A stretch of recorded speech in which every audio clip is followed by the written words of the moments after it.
Don Braulio ajustó su cinturón de herramientas con la calma de quien ha levantado media ciudad con sus manos.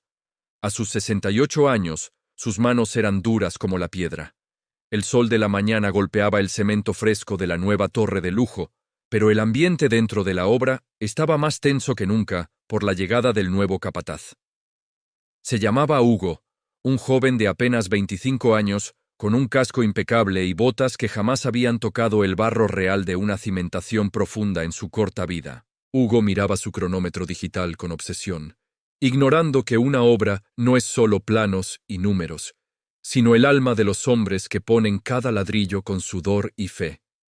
El joven capataz caminaba por los pasillos de acero como si fuera el dueño del mundo, despreciando el ritmo pausado de los hombres que llevaban décadas de oficio allí.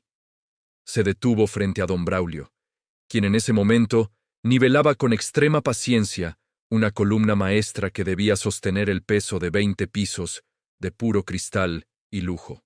«¡Braulio, te mueves como una tortuga herida!», gritó Hugo frente a todos los obreros. «Este proyecto va retrasado y tu lentitud nos está costando miles de dólares hoy».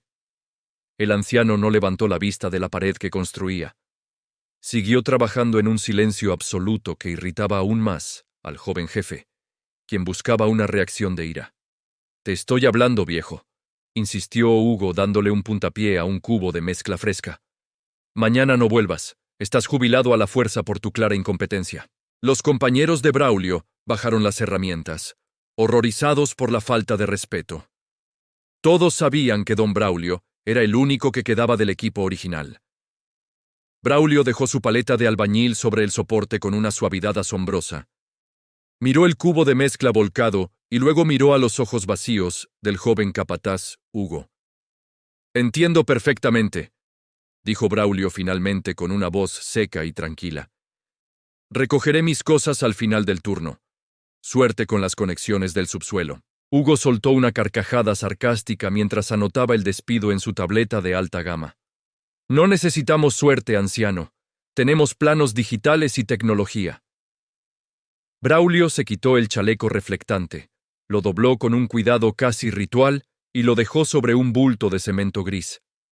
No había rastro de rencor en sus gestos lentos. Se despidió de sus amigos con un simple gesto de cabeza y caminó hacia la salida, sintiendo el peso de 40 años de trabajo quedar atrás en ese edificio moderno.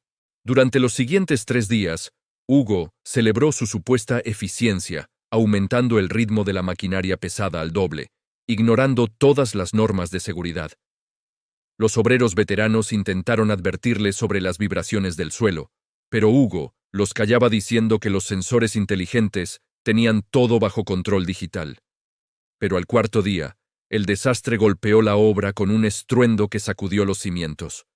Una excavadora perforó lo que parecía ser una tubería maestra no registrada. En cuestión de minutos, el sótano 3 de la torre de lujo comenzó a inundarse con aguas negras y una presión de alta intensidad que amenazaba con socavar la base. Hugo gritaba órdenes contradictorias, mirando sus planos digitales que indicaban que en ese punto exacto no debería haber absolutamente nada más que tierra y roca. «Cierren las válvulas principales ahora», bramaba Hugo empapado de agua sucia, pero nadie sabía dónde estaban enterradas las llaves de paso de la antigua red.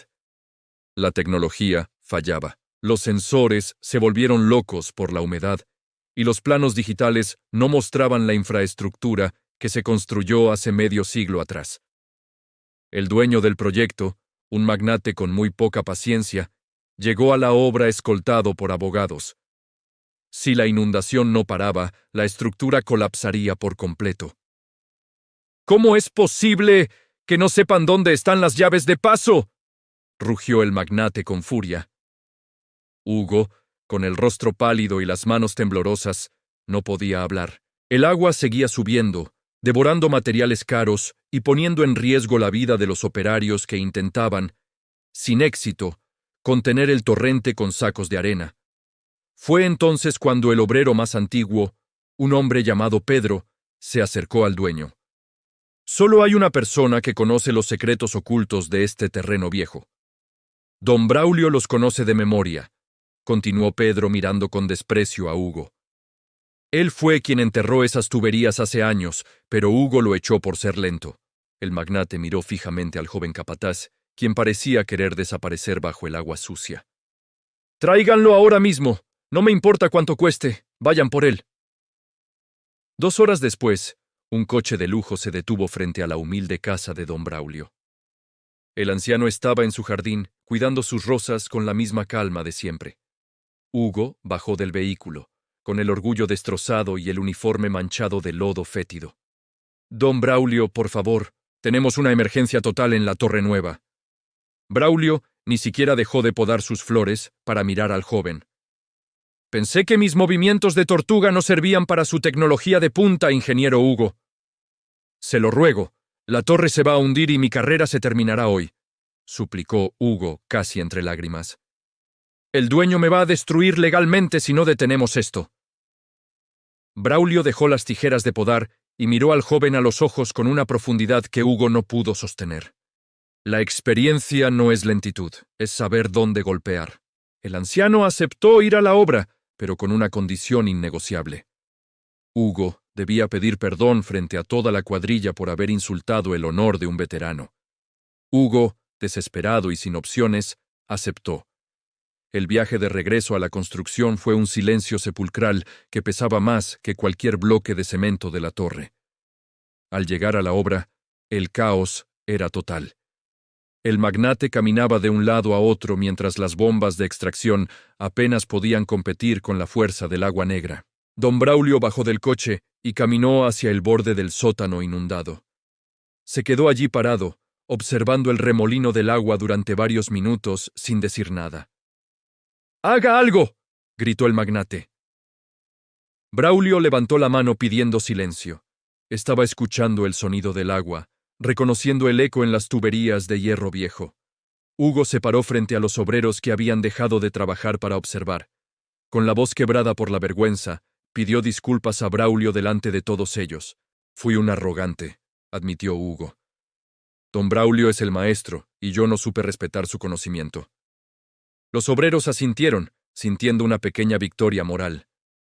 Braulio no mostró alegría por la humillación de Hugo. Simplemente pidió un pico manual y caminó hacia un rincón del sótano que parecía no tener importancia alguna. Según los planos modernos de Hugo, en ese rincón solo había una pared de contención sólida, pero Braulio sabía que detrás se escondía el pasado de la ciudad vieja. «Caben aquí, a exactamente 1,5 metros de profundidad desde esta marca», ordenó Braulio con autoridad. Los hombres obedecieron con una fe ciega en el maestro.